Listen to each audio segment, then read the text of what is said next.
going? Good. So, you guys ever, like, watch a group of obese women abuse their children so that they might form them into avatars through which they can achieve a dream they could have never fulfilled on their own? Great, I'm sorry, that was a weird way for me to put that. You guys ever watch Dance Moms? Can someone explain to me how that show isn't illegal? That's an evil show, and somebody had to pitch that show.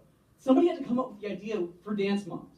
At some point, a television executive had to look up from the blowjob he was giving the devil to say to himself, You know that thing? I thought I would be able to ignore it. It's like a clown that's coming to move.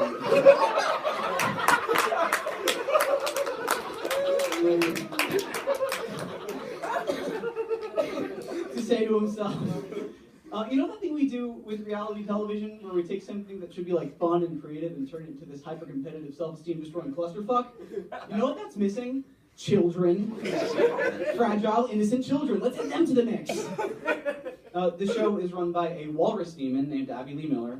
It's like, by the way, if you were to like gather a group of brilliant scientists and task them with coming up with the world's most white trash name, that's what they would come up with. And just to like give you a sense of who she is and the kind of people who come on her show are, like, okay, so I'm watching an episode of Dance Moms, so I could write this bit, and Abby's got everybody gathered in her studio, all the moms and the kids, and she's making some bullshit speech about, I can't remember what she was talking about, just fucking, Hitler was right, or whatever.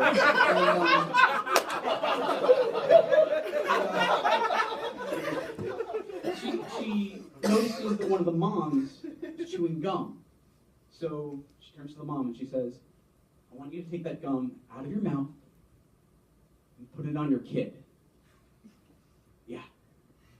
And how the mom reacts to this is she just fucking does it. And then they dance. Anyway, enough about child abuse, let's talk about me. So I've been going into the city a lot. I really love New York. And one of my favorite things to do there is just watch the people who pass you on the street. Like, you don't even have to do anything else. That's enough of an experience. And I recently saw this guy, like this old guy, wearing like a black denim vest, no shirt, tight, ripped, skinny jeans, combat boots. Half of his head was shaved, the other was like down to here with red braided tips. And I remember thinking to myself, like, this is kind of beautiful. Here's a guy who, despite for years society telling him that what he does is wrong or taboo, he still never stopped doing what he loves. Crystal meth.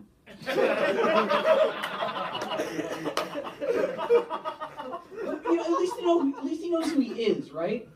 Like, I've been thinking about that a lot, like who I am. And I don't know if you guys are going to be able to relate to this, but I've been thinking about it a lot, and I've decided that all I really want out of life is for people to look at me and immediately assume I live in a log cabin I built myself. Do you understand? Like, I want to be able to walk down a crowded street with a chainsaw over my shoulder, like an active chainsaw. Is that what you call a chainsaw when it's turned on? An active chainsaw.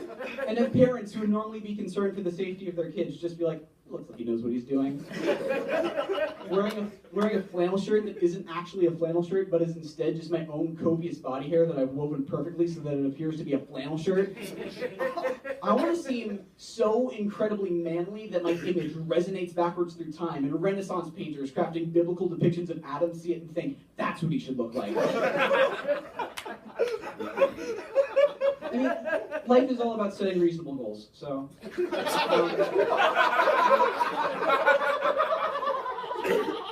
But I was talking to a friend about this, just about how I have like a lot of anxiety and like low self-esteem. I'm not really sure I'm where I want to be in life. I'm like a really fun person to hang out with, and it's really sad if you guys don't laugh at it. Then it's just me telling you how sad my life is. You guys have to be on board in order to record.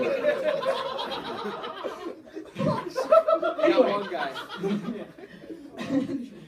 Her advice to me was just, you know what, Chris? Just do what Beyonce would do. Just be yourself. That's what Beyonce would do. Just be yourself. And, you know, yeah, be yourself. That's really good advice. if you're Beyonce. Like, of course it's a good idea for Beyonce to be herself. She's Beyonce. Like, if you give Beyonce that advice, her reaction is just, okay, so I should continue to be naturally talented, ambitious, and physically attractive? Yeah, I think I will do that. Thank you. You guys, I don't know if you can tell this just by looking at me, but I'm not Beyonce. Like, me being myself, like, really, truly being myself, means spending a week and a half alone in my parents' basement eating pizza rolls and playing Skyrim. Don't fucking tell me to be myself. It's a terrible idea. Like, if you were to make a time-lapse video of me during any given stretch of free time, it would just look like a photo of me lying in bed with my laptop on my chest. And every now and then the photo starts masturbating. I'm not a naturally driven person.